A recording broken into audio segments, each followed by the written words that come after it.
Tom, are you okay? I lost her. Her? She was going to be this epic, trilogy-worthy character. I was going to be the hottest writer in Hollywood. But I can't get past Act 1! You need some writers group therapy.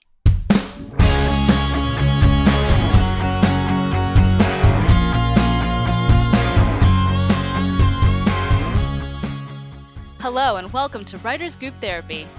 I'm Tom. And I'm Roshni. We're writers helping writers. Are you ready for your session? The doctors are in.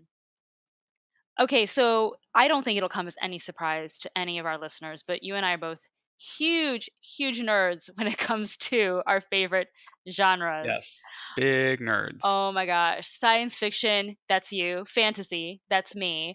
Which kind of begs the question then, how do you do good world building? Because that's key to both of those genres. Really good world building. Mm-hmm. With science fiction, for me at least, I find it's a little easier than fantasy because I can start with our existing world. I don't have to build that, Mm-hmm. and then just add my twist into it. Great. We now have we have robots that have artificial intelligence, or we have flying cars, or we have interdimensional travel, whatever it is, Rick and Morty and that kind of stuff. You kind of just throw that one thing in, but it's a real world, regular people, and you've got your crisis that comes up because the aliens or dinosaurs or whoever is running amok. Mm-hmm. Whereas in fantasy, you're creating an entirely new world. Yeah, But you could the be creating everything from scratch. Yeah, but the nice thing about that is because it's your world, it's your rules, and you can break whatever you want. Yes. Well, Which yeah, I do because you're think. creating new societies, new cultures, new peoples, new Mhm. problems. Well, actually, the problems are usually pretty universal, Yes. but within a different culture. Yeah. Do you find it's harder though because you have to establish that world and then you have to stick to it, because you can't constantly break your own rules that you create. Although some movies do that, and I think that's why they annoy us. I think, I think with fantasy, you really have to have at least 80% of it figured out before you start crafting the story. Because if you start writing and then you're like, oh, I said that dragons breathe fire, but now all of a sudden they can also breathe snow or something. You're like, what? You just have to like establish it. And of course, even in fantasy, there are certain tropes and rules. For example, this would be like a old high fantasy concept, but like the concept of the fair folk. There's some general rules about that, about how you don't eat in the land of fairy and you don't drink and they can steal you away. There's changelings and all that stuff. Establish legends, so you can't really break too many of those rules. You can kind of bend them and have fun with them, but some of those rules are already established on how you deal with those because those are like legends. Yeah, and that's one of my pet peeves in science fiction is they'll break some of the most basic laws of physics, like gravity and things like that. They like to always assume that we've invented artificial gravity. So I like my science fiction, especially with Reclamation, which the parts people haven't seen yet. I make I make you, Cassie, float around in space without gravity, and that's part of the problem of that world. It's the real science part of it. Mhm. But also sound in space. That's my other pet peeve. Like there is no sound in space. That's why I always like Battlestar Galactica, the newer TV version, because Mhm. they seem to do that really. You had the spaceships and the battles, but it was all so quiet because it was space. Interesting. So they thought that through. Yeah, I try to be very realistic with it. So Yeah. I think with world building, you can you can what's the word? Give it to people in pieces, but I think the major rules of that world you need to establish up front for your viewers or your readers. Because hmm if you kind of hint at some things and then, you know, 2 hours in change things, people will be like, "What are you doing?" So you do have to establish some of the major rules up front. You know, for example, Harry Potter, okay, magic is real. That is established up front, you know, or Jurassic Park, it's established up front. We can create dinosaurs, right. you The know? DeLorean time machine and Back to the Future. Yeah. Everything else in the movie is just about personalities and relationships mostly. Mhm.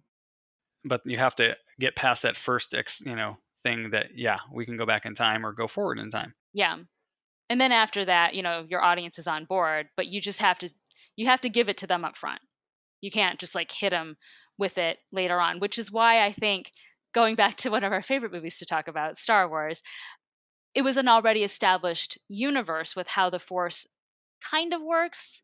And then with The Last Jedi, suddenly they're throwing out all these new Force powers. Some people loved it, and some people were like, what? We never knew that you could be in space and use the Force to call yourself back to your spaceship.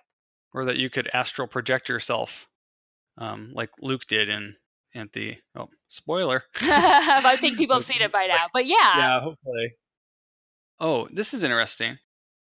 I just watched the movie Extinction on Netflix. It was a Netflix movie that got picked up from Universal.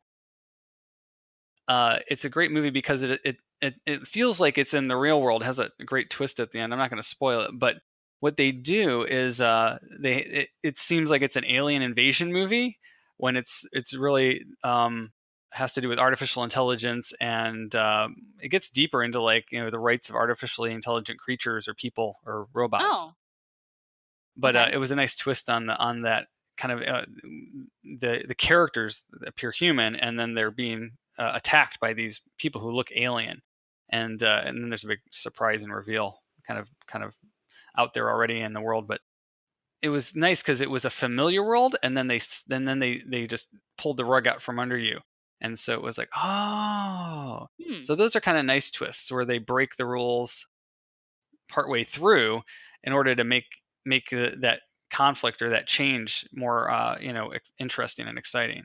And I guess that's something you do in fantasy and sci-fi. You create the rules, and then you see if you can break them to make the conflict that has to be exist in the story. But you do have to establish the rules up front. I think another thing too with good world building in general, and especially in science fiction and fantasy, because you're asking so much of the audience. I mean, film in general, any sort of entertainment is suspension of disbelief, but you're asking quite a bit in science fiction and fantasy more than you would in a drama or regular comedy. So I think because you are asking so much of the audience, the other things need to be familiar. The conflicts, the relationships, the objectives of your characters have to be relatable and familiar to your viewers. Because I'm not going to care about a blue humanoid alien unless that blue humanoid alien also wants to be loved or to succeed in a thing or whatever the objective is that I can understand and relate to. Yeah. Two movies that jump out to me that kind of blew that horribly were John Carter of Mars, and the other one was the Jupiter Ascending. Those are two big budget sci-fi movies where they had world building. One was a planet on Mars with several different cultures and at war, and then the other one was, I know it wasn't actually on Jupiter, but there were major, huge, it was like Was world that the building, but Mila Mila Kunis one? Kunis, yeah, Yeah. Mila Kunis as the space princess working as a maid. Yeah, and it got so far gone that it was so hard to follow what was going on and who was who, and it completely took you out of any science reality part of the story and kind of made it all fantasy. I feel like they tried to be sci-fi movies, but they were actually way much more in the fantasy world. So more like more unique worlds versus our world kind of turned on its side, so to speak. Was Jupiter Ascending based on a book though? It was. Yeah. So a lot of which has been a problem in Hollywood, I think in general, is a lot of popular novels, especially YA ones, where they take them and they try to adapt them, and adaptations just fall really flat. Yeah. But that might be an interesting thought too, because in a book you can build a world slowly over time, and you can do it with internal monologues, and you can do it with external dialogue and circumstances but in a movie you don't have as many options or as much time to build that world, and I wonder if that's why some of those adaptations don't work. So, how about for you guys? What are some of your favorite or worst examples of world building in film and TV? Let us know at WG Therapy. You can also find us online at writersgrouptherapy.com. And if you like what you hear, subscribe and share it with your friends. We'll see you next week.